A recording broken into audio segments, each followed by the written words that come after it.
everybody? Ryan Thomas here, live on the Thomas Take Sports podcast. And last week, we had a great guest, Lorenzo Alexander, Buffalo Bills linebacker, Buffalo Bills captain. And as I said to the viewers and the listeners of the show, that I would bring you weekly guests on the podcast every Wednesday. And I got another great guest, the traveling man. He's been everywhere, man. Nate Geary of WGR Sports Radio 550. Nate, thank you so much for joining me today. I really appreciate it. Mr. Thomas, thank you for having me, and I appreciate you putting me after Lorenzo and not before, because I know from experience how great of an interview Lorenzo is, and I would have hated to been the appetizer to that. So I'm fine with the dessert course. Right. Yeah, it's always good to be the dessert course, and yeah, I couldn't agree more. Lorenzo Alexander was phenomenal. He was very open and honest, and was a great interview. So that was a great show. If the listeners and viewers haven't tuned into that, tune in. It's available on the Thomas Take Sports Podcast channel on Spotify, as will this episode. It will also be available on Spotify. So, Nate, we're really in the thick of things as far as the offseason goes. Bills OTAs have started, and what better way to start the show off than asking you some Buffalo Bills questions. I want to start off with the fact that this Buffalo Bills roster, it's no secret, there's a lot of new blood on this team, a lot of new players via free agency especially, probably one of the more active free agencies in recent memory for the Buffalo Bills. Who do you consider to be a quote-unquote sleeper player on this 2019 Buffalo Bills team? I guess it's nominate an offensive lineman is the sort of sleeper type. I don't know how you would quantify what makes a sleeper on the offensive line, but I really love the addition of Mitchell Morse. That's the one position this team has really been in need of since the departure and subsequent unfortunate injuries, career-ending injury of Eric Wood. And Mitchell Morse, to me is a guy that maybe can take the center position and become one of the best centers that this Bills franchise has seen since Eric Wood, which, luckily enough wasn't that long ago. But I do see that potential for Mitchell Morse. Having said that, in terms of a sleeper pickup, I kind of keep harping on the Cole Beasley addition as maybe my favorite addition of the offseason. Sure, most people will say, Nate, John Brown's probably this team's number one receiver, and I won't make too much of an argument, although I would say I believe that in terms of future outlook and from what I saw last season, that Robert Foster to me is on a clear-cut path to be this team's number one wide receiver of the future. That really excites me, and I think it should excite fans. But Cole Beasley, in terms of sleeper picks, to me has to be the guy because of just what he brings to this team. This team has not have had a bona fide slot receiver, much less, in my opinion, the best slot receiver in football. I mean, you can kind of go back. Josh Reed maybe was probably their best slot receiver of the recent decade and a half. I mean, depending on what you believe Stevie Johnson ultimately was. Stevie Johnson was this team's number one wide receiver, but facilitated from the slot maybe better than any wide receiver in recent memory for the Bills. So they've got a bona fide number one slot receiver, which is where the NFL is going. And I think more importantly, which this conversation is undoubtedly going to turn into Josh Allen, is really from that point of view is giving a guy that can create a little bit of wiggle room. And what I mean, a lot of people will throw out the fact that Josh Allen is inaccurate. And I think really what they mean is he doesn't have the best ball placement. I don't believe accuracy is the correct term when you're talking about his inefficiencies in the passing game, because I look at it from this is he gets the ball where it needs to be. Sometimes it's just a little high, sometimes it's a little to the front or to the back of the receiver, and sometimes it's low, right? So if you're Cole Beasley or if you're the Buffalo Bills, you're looking for a wide receiver type that can generate that additional half step or full step of separation. So that gives Josh Allen a little bit of a plus minus, right? Like he can afford to miss a half a step back or a half a step forward, and Cole Beasley's created that separation at the line of scrimmage, so that he has that wiggle room to miss a little bit. So I really love the idea of Cole Beasley, especially from a red zone standpoint, his ability to create separation at the line of scrimmage and give Josh Window very clear and open windows to throw the football.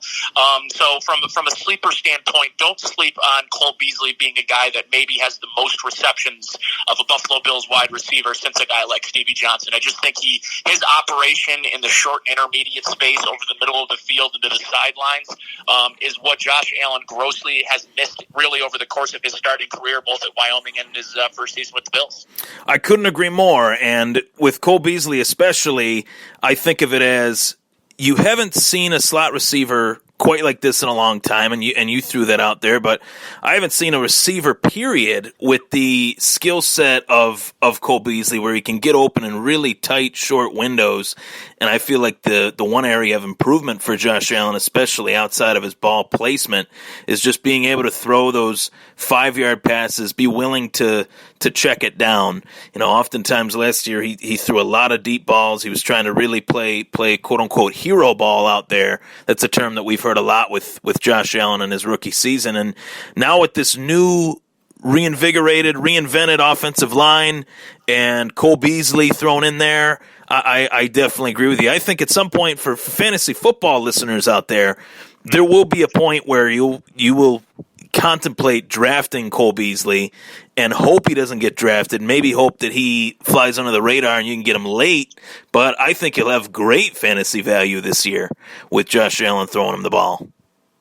Yeah, and I think the other point too, Ryan, is I don't want to overlook John Brown's addition, because I was just doing a breakdown with Eric Turner at Cover One this week, and one of the things we looked at was a lot of some of the play calls that Brian Dable liked to deploy last year, and a lot of those play to Josh Allen's strengths. They simply didn't have the personnel to execute at a high level, and one of the routes that I looked at that they ran with high frequency, two routes that they really ran with high frequency, was that deep post and that double post where they've got two guys going on the deep post from the slot from the outside with different benchmarks, and then the deep over routes, those deep crossing routes over the middle of the field. The problem being is they had guys like Kelvin Benjamin who half-assed it for most of the year anyways, but even when he was out there, just didn't have the separation capability. The other guy that comes to mind is Andre Holmes, two guys that are basically jump ball specialists that don't have the ability to separate anywhere, not including the line of scrimmage or deep within their route. So now you get a guy like John Brown who can absolutely run by people on those post patterns, but in my opinion, create the necessary separation on those deep crossing routes. I think John Brown's going to be a huge weapon this year. I mentioned this on ESPN Rochester just 2 days ago, that I do think that there likely is going to be three players that maybe lead each individual receiving category, and those won't be the same three players. I could easily see Cole Beasley leading this team in receptions, John Brown leading them in yards, and a Robert Foster or a Zay Jones leading in touchdowns. I could totally see that capability playing out. But I really love the idea of, and I think this is how it ultimately slots out during the season. I think that your 1-2 is a combination of John Brown and Robert Foster. Your third slot receiver is going to be Cole Beasley, and I think your fourth wide receiver is going to be Zay Jones. And that's not meant to be a slight, even though he's blocked me on Twitter, to Zay Jones. I just think based on what he can do really well is he's sort of your do-it-all guy. Right. And Cole Beasley's mentioned this in his article with Tim Graham this week, that he believes that they're going to sort of be doing a lot of different things, that it's not going to just be Cole Beasley in the slot all the time and just have Robert Foster playing on the outside. And I think with Zay Jones, you sort of have a mix and match of him being able to play both on the inside and outside. And we saw that Brian Dable wants to run a lot of 4 and 5 wide sets with Josh Allen on a shotgun. And I don't think that although a lot of people might say, well, Nate, they used a second-round pick, and they traded up to get Zay Jones, number 4 wide receiver. But I don't think that's meant to be a slight, because if you consider who's going to be after him, Andre Roberts is a safe position on this team as a punt returner and potential utilization of the wide receiver position. That means more than likely they're going to keep 6 receivers. There's probably no way they keep 7. That means that fight for the 6th receiver is one of the best battles we're going to see in training camp breakout between Isaiah McKenzie, Ray McLeod, Duke Williams, and in my opinion, Sills. Right. So you've got four guys all vying for that sixth, potentially seventh wide receiver spot. I mean, heck, last year they didn't have any idea who was going to be their first and second receiver. So I think from a depth standpoint, from an overall talent standpoint, the wide receiver position that was much made over, and I'm excited to see how Josh Allen utilizes them. As far as your comment you threw in there on Robert Foster, I was mightily impressed with Robert Foster during the season, and from everything I've read and everything I've heard is that he's really prepared himself for a breakout campaign. He wants to show the coaches and the staff and his teammates that he's a much more improved addition of what he was last year. And last year he really burst onto the scene, low expectations, and showed that he could really play in this league. You mentioned that you believe he'll be a wide receiver one. Outside of some of the reasons that I just stated, what reasons do you think that he will end up the wide receiver one on this team? So I want to go on record as saying that I was not a fan at all of Robert Foster's position on this football team coming out of training camp. I was really, really underwhelmed. A lot of the talk all preseason, all training camp was, listen, Brian Dable understands what he has in Robert Foster. He was a five-star recruit coming out of high school and going into Alabama. He just simply didn't have the production or the level of ability to stay healthy. And for most people, they didn't believe he had a full route tree that he could run in the NFL, that he was really a straight line speed guy. And I thought, especially in the preseason, there were times where I thought Robert Foster gave up on deep balls that he could have absolutely maybe laid out to get, and I just was very disappointed in his overall performance throughout training camp and preseason. Yet they kept him, and I was pretty upset that they kept him over Rod Streeter. I thought 2 years in a row that Rod Streeter deserved to be on this football team. Year one was the injury issue that happened right in the last preseason game. Mm-hmm. Last year, he ends up losing his position to Robert Foster, and I'm thinking to myself, what a bad decision that was. That's just, I really don't agree with keeping Robert Foster on, and to me, that goes to show you why those guys are getting paid the big bucks to evaluate, and I'm sort of just evaluating as a podcaster and as a guy in the media. Mm-hmm. And I can humbly say, and I'm proud to be wrong about Robert Foster, because right. you could make the argument that the last 6 weeks of the season that Robert Foster was playing at a Pro Bowl level. Had he able to put that over the course of a 16-game season, the numbers would have been staggering. So really looking forward to watching Robert Foster year two. I think he showed at times last year a nuanced ability to run routes, something that we just didn't expect of him coming out of Alabama. But when you look at Alabama as a whole, when you're looking at their skilled position players outside of running back, the reason they just have not really been developing quarterbacks, just the offense that they run. Their offense isn't predicated around a really dynamic passing game and nuanced route running. So, considering he was their fifth receiver in a non-really passing offense the year that he was there, and really the 3 years prior, I don't think we had a lot of expectations for Robert Foster. But moving forward, my expectations have grown significantly. And Aaron Quinn of Cover One kind of messes with me, but he's my guy going into year two. I really look forward to him taking a step into the role that I believe he's meant for, which is that wide receiver one. Great stuff. I couldn't agree more, and it was a very interesting situation last year and the season prior where you had a few players that you would expect to make the team, but did not, Rod Streeter being one of them, and that was a real position for position battle where you had guys like Streeter versus Foster and some of the other positions on the team. I want to shift gears from Buffalo. From my next Bills question actually relates to an experienced NFL player on this Buffalo Bills team, LeSean McCoy. This is the last year of his contract with the Buffalo Bills. What are your expectations for Shady? They got some new blood at the running back position as well, with T.J. Yeldon and Devin Singletary, as well as some old new blood, I guess you could say, with Frank Gore. What are your thoughts? What are your expectations on LeSean McCoy? I expect the Bills to give LeSean McCoy every opportunity possible to remain the team's primary use back on both passing and running downs. Mm-hmm. Having said that I do absolutely think he's begun to show signs of slowing down. I think at times last year, behind, in my opinion, which was one of the, if not the worst run blocking offensive lines in football last year, I think that had a lot to do with it. I am excited at depth at the position, and I think Sean McDermott, even going back to the Rex Ryan days, has seen the importance of having a deep running back room. And a lot of people are sort of writing off TJ Yeldon as being the odd man out because none of them play special teams. But I'm here to tell you, I think there's a very real possibility that this team keeps 4 running backs, none of which that play special teams, unless Sonoris Perry shows that he can outperform TJ Yeldon, which I think would be difficult to do. But Sonoris Perry is a guy they brought in to play special teams. Right. Will they keep 5 running backs? I highly doubt that. But I look at it from this aspect is, I mean, year after year, you look back, really the last 4 or 5 seasons, and you think of some of the names that have been getting carries for the Bills by week 10 and beyond due to injury and wear and tear. I mean, Mike Gillislee, is he even in the NFL without the opportunity that he got with the Bills? I mean, probably not, right? But you talk about some of the other players, right? I mean, Sierra Wood, I mean, do you remember him? Like, right. There are so many guys that end up getting in the lineup at the running back position due to injury. So this is a deep roster, maybe the deepest we've seen at the running back position in some time, maybe ever, or at least in our lifetime.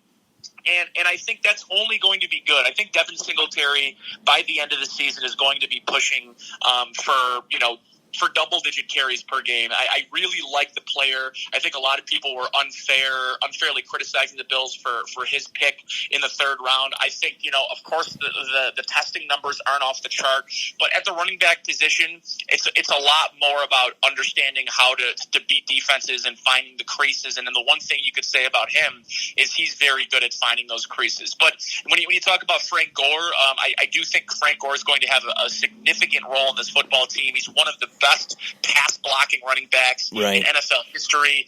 Not only that, he still has shown the ability to find gaps better than some of the other, stingiest and some of the smaller backs in the league. He still has that breakaway speed, and he's still sort of a complete back. So I definitely see him making an impact on this roster. And as for TJ Yeldon, I definitely see TJ as a guy that can make this football team. I think he's a complete back. I think he's probably your best pass-catching back outside of LaShawn McCoy. So what I'm doing here, Ryan, is making a case that they'll probably keep 4 running backs this year. Yeah. And when you think about that, I think about the potential carries and workload that LaShawn McCoy could see.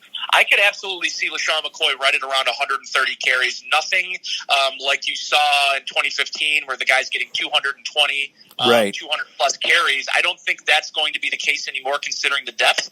But I still think there's absolutely a very large role for LaShawn McCoy, at least initially out of the gates this upcoming season. What excites me about their running back group the most is that each one of them can do a lot of different things, right. Whether it's catching or running between the tackles or running on a toss. Each one of them has the ability to be the quote-unquote guy if someone were to go down. And as you said, the Sierra Woods of the world, the Tashard Choices of the world. There's been so many running backs, come to think of it, that have kind of come along the way that people wouldn't even remember, just based on the groups that they were a part of. But yeah, my expectation for McCoy is around the same thing as yours, around 130, 150 carries. Don't ask him to do too much because really they're at a luxury with that. They could keep McCoy fresh throughout the season and not wear him down as they have. He's had his fair share of injuries too throughout the years. Not that he's essentially injury prone, but I think the older he'll get, the more prone he will be to injury.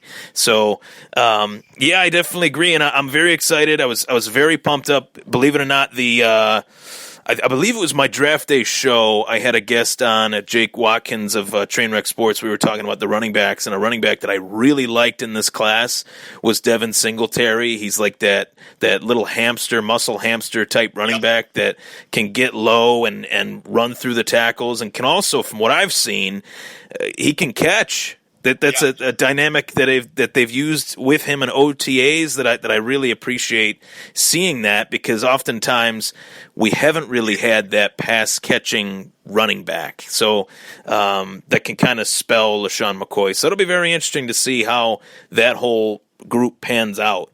As far as the offense, we know that the offense is completely revitalized, and they put a lot of pieces on the table as far as new players on this team. What are your expectations for the defense? They're arguably their biggest addition in the offseason was made on the defensive side of the ball with Ed Oliver. I really like this defense on paper. I feel like this could be the best defense that McDermott has had during his tenure with the Buffalo Bills. What do you say to that?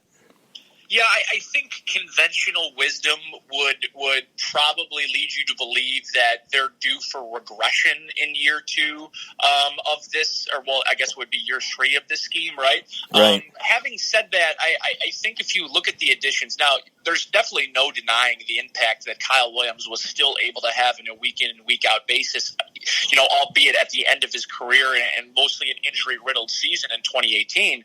But you add the dynamic playmaking ability of an Ed Oliver from the middle, from a pass rushing standpoint. Now what you're doing is I think Star Lotulelei's role on this team becomes much more pronounced and appreciated in year 2 of his contract, because I think that you're going to see a really, really difficult situation for offensive coordinators and deciding which of those 2 guys to double team. And in most cases, you can't do both. So, I think that makes Star Lotulelei's presence in the middle a little bit more recognizable in year 2 of his contract. Not only that, but I just think fans in general will appreciate him more if he isn't being double teamed on running downs, and Ed Oliver is.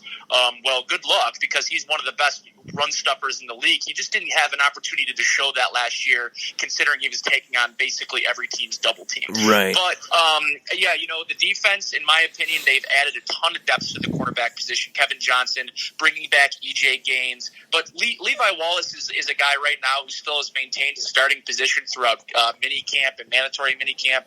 That battle in training camp when the pads get on, we know that Kevin Johnson has the ability to be a top flight corner. Can he stay healthy? EJ Gaines showed that in this system that he can play at a very high level. Can he stay healthy? A lot of great questions, and the other guy that I really look to take a big step in year 2 is Taron Johnson, their slot corner, a guy that I really loved his game.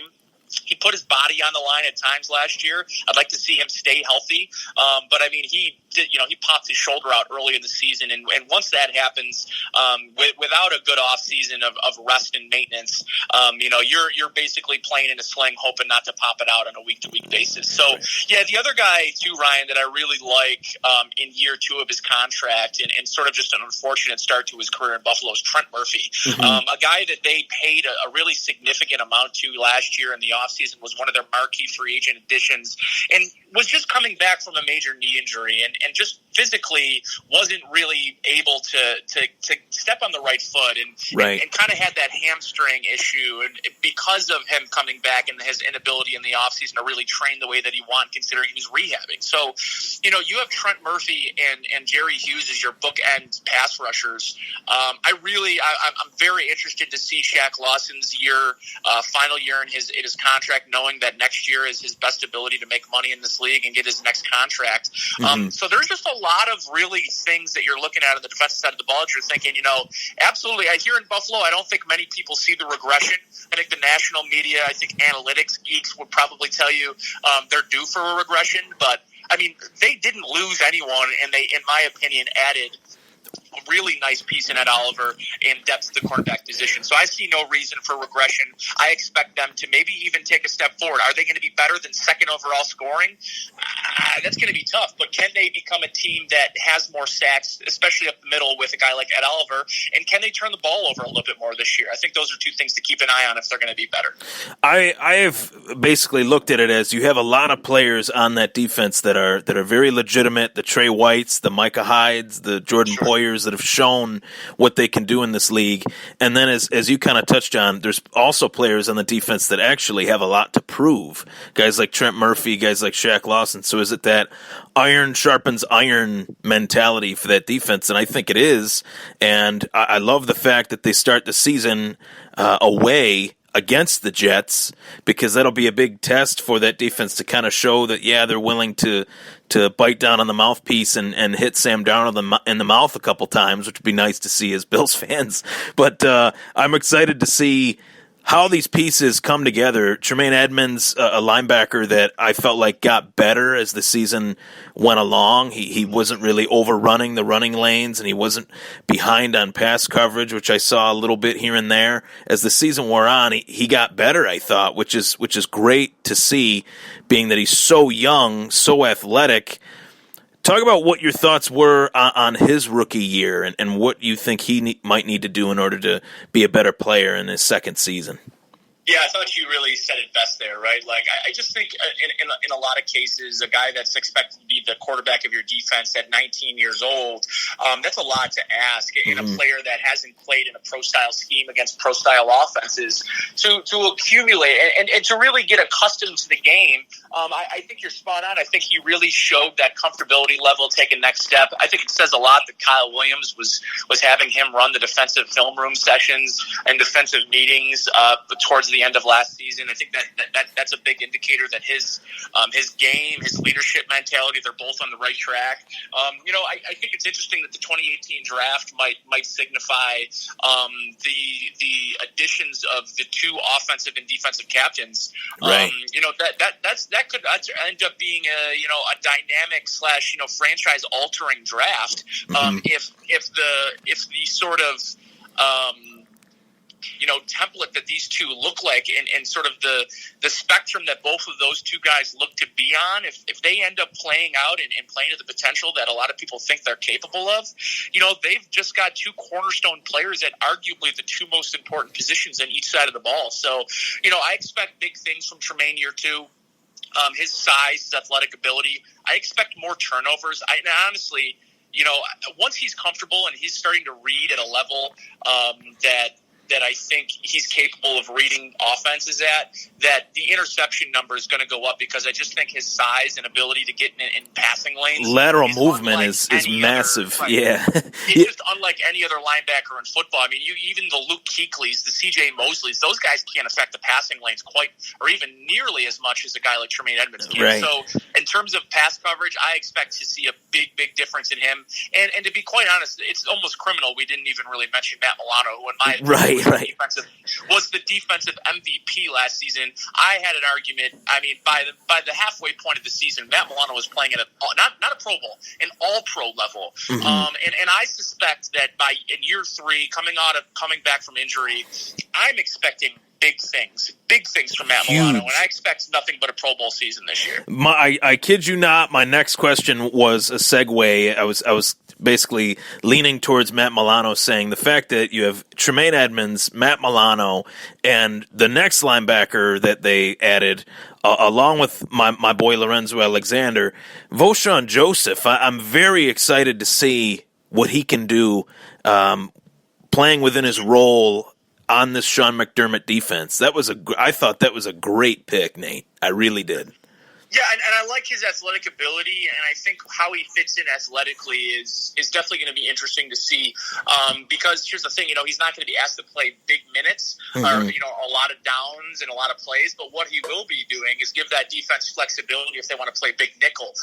If they want to put him out there as sort of a de facto savior, as what we like to call it in college, like that tiger or that sort of roamer, right? And a lot of times last year that was Raphael Bush. Dean Marlowe's another safety name to keep an eye on. I thought he was very close last year to making the roster out of training camp. He's another guy that gives you that sort of flexibility, athletic ability, and size you want to play sort of that big nickel. Voshon Joseph, a really interesting pickup and draft pick from this team. I'm really excited about this draft class because, you look back at the 2018 draft class, Taron Johnson and some of the Harrison Phillips and some of the players that they got out of that draft last year. It seems like this team is incredibly good at finding those late round gems, and I don't expect that to change going into 2019. Awesome. Yeah, I'm very pumped up. I feel like these last two drafts, you can really since Sean McDermott got here, you start to see what is actually being built. How are the pieces molding together, and how are they picking these players? And they're bringing in the right players at the right time, which is something I can't say for previous Buffalo Bills regimes. So it's for sure. Yeah. So We'll switch to the hockey team. Switch gears here to the Buffalo Sabres. They just signed Jeff Skinner to an 8-year deal worth $72 million. A huge topic of discussion for the Sabres fans on Twitter. The hashtag felt like it was trending for an eternity of pay Jeff Skinner. Now that he's paid, Buffalo Sabres fans and the national media are somewhat saying that they paid him too much money. Do you think the Sabres paid Jeff Skinner too much? No, I mean maybe, but I don't think it's too much that you can say the Sabres grossly overpaid a player that simply didn't deserve it. I saw John Shannon of NHL, or maybe it's TSN, whatever he's on. And right. For the most part, I mean, he's been on GR before. He's a pretty respectable, a respected guy in the industry, in the hockey world. But his take that the Sabres didn't learn from Billy Leno, who had that's just utter disrespect for the player right. that Jeff Skinner is. Jeff Skinner, to be even talked about in the same breath as Billy Leno, is incredibly disrespectful. Billy Leno had 38 shots his last season with the Sabres. Jeff Skinner had 40 goals last year. Right. He is an $8 to $9 million player. He's more than likely on the ladder, or the early part of that, probably the low eights. Mm-hmm. But you know what? Here's the thing. Is that extra $1 million going to hamstring the Sabres in the future to sign guys like Rasmus Dahlin and Samson Reinhart? Absolutely not an issue. So who cares? And in my opinion, that keeping Jeff Skinner at least keeps the sort of core players that you believe you can build around intact. Had they lost Jeff Skinner, and people make the argument, you could have added 3 15-goal scorers, or 2 15-goal scorers and a 20-goal scorer for the price you paid for him. And my argument is, why would you want to do that? You could still do that right now, and it'd be fine. So, I'm fine with the signing of Jeff Skinner. Had they lost him, I think, Jason Botterill would have had a really difficult time selling that to the fan base, that right. They weren't willing to get to the $9 million level, and that $1 million was the reason that he walked. And that, I guarantee that John Shannon, the same people that are killing this deal from a $9 million a year standpoint, would have been killing the Sabres for letting $1 million be the reason that they didn't get that deal signed. So, listen, everyone's a critic. It's easy to be a critic. It's easy to give the Sabres credit. It's difficult to give the Sabres credit right now, considering the struggles they've had over the past few years. But you know what? They're on the right track, and I like the addition of Skinner as long as they can add another scoring center, a number 2 center to this lineup, and potentially another scoring winger. That whole take on NHL Network, or whatever network that was on, it kind of just reiterated the point that I try to make with plenty of guests that I've had on this show, is that the national media seems to really have a huge disconnect with Buffalo. They're not as dialed in to Buffalo as, let's say, Dallas or New York City or even Miami. It seems like the national media's pulse on Buffalo sports is just not where it should be, in my opinion. But, that's another topic for another day. I definitely loved the fact that they were able to keep him and keep him on this team, because you let Ryan O'Reilly go. He was the second-line center. You traded him away for a lot of different reasons. You traded away Jack Eichel's line mate, Evander Kane, which was really the first guy that Eichel had true success with early on in his NHL career. You let those guys go. If you let Jeff Skinner walk, I think Jason Botterill has a tough time sitting down because his seat would be so hot. No question about it. No question about it. And I think a lot of people's initial opinions of Jason Botterill have begun to shift.